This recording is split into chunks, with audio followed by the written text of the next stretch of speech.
افلا يتدبرون القرآن ام على قلوب اقفالها، تو کیا یہ لوگ قرآن میں غور نہیں کرتے یا دلوں پر قفل لگ رہے ہیں؟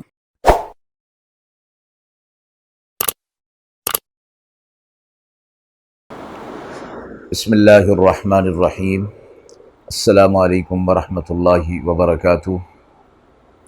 ناظرین کرام، درس قرآن مجید کے آج اس پروگرام میں ہم سورۃ النساء کی آیت نمبر 136 اور 137 کا ترجمہ اور تفسیر پیش کر رہے ہیں۔ اعوذ باللہ من الشیطان الرجیم، بسم اللہ الرحمن الرحیم۔ یا ایہا الذین آمنوا آمنوا باللہ ورسولہ والکتاب الذی نزل علی رسولہ والكتاب الذي نزل على رسوله والكتاب الذي أنزل من قبل ومن يكفر بالله وملائكته وكتبه ورسله واليوم الآخر فقد ضل ضلالا بعيدا۔ ان الذين آمنوا ثم كفروا ثم آمنوا ثم كفروا ثم ازدادوا كفرا لم يكن الله ليغفر لهم ولا ليهديهم سبيلا۔ آیت مبارکہ کا ترجمہ ملاحظہ فرمائیں۔ اے ایمان والو، ایمان لاؤ اللہ پر اور اس کے رسول صلی اللہ علیہ وسلم پر اور اس کتاب پر جو نازل کی اپنے رسول صلی اللہ علیہ وسلم پر، اور اس کتاب پر جو نازل کی تھی آپ صلی اللہ علیہ وسلم سے پہلے۔ اور جو کوئی کفر کرے اللہ کے ساتھ اور اس کے فرشتوں کے ساتھ اور کتابوں اور رسولوں کے ساتھ اور قیامت کے دن پر، تو وہ دور کی گمراہی میں جا پڑا۔ جو لوگ مسلمان ہوئے، پھر کافر ہوئے، پھر مسلمان ہوئے، پھر کافر ہو گئے، پھر بڑھتے رہے اپنے کفر میں، تو اللہ ان کو ہرگز بخشنے والا نہیں اور نہ انہیں راہ دکھلائے گا۔ اہل ایمان کو خطاب فرمایا گیا آیت نمبر 136 میں، اور یہ فرمایا گیا کہ ایک تو خطاب اہل ایمان کو ہے، اور پھر انہیں تاکید دی جا رہی ہے کہ وہ ایمان لے آئیں۔ اس سے مراد یہ ہے کہ اپنے ایمان کو اور اپنے عقیدے کو مضبوط کر لیں، یعنی جو ایمانیات کی چیزیں ہیں ان پر اپنا اعتقاد اور اپنا عقیدہ مضبوط کر لیں، مضبوطی کے ساتھ ڈٹ جائیں، اس لیے کہ اس کے بعد اس اعتقاد اور اس عقیدے کی پختگی کے بعد جو اعمال ہوں گے وہ اعمال صالحہ کے زمرے میں آئیں گے۔ اس لیے فرمایا گیا کہ ہر عقیدے پر الگ الگ فرداً ایمان لانا اور اس کو مضبوط کرنا ضروری ہے۔ جس طرح اللہ کی ذات پر ایمان لانا ضروری ہے، اسی طرح اللہ کی صفات پر ایمان لانا بھی ضروری ہے۔ پھر اللہ تبارک و تعالی نے فرشتے پیدا کیے، انبیاء علیہ الصلوۃ والسلام کو نازل فرمایا، کتابیں نازل فرمائیں، صحیفے نازل فرمائے، قیامت کا دن، تقدیر، مرنے کے بعد دوبارہ اٹھنا، جزا اور سزا، یہ سب ایمانیات کی چیزیں ہیں۔ فرمایا ان پر ایمان لانا ضروری ہے،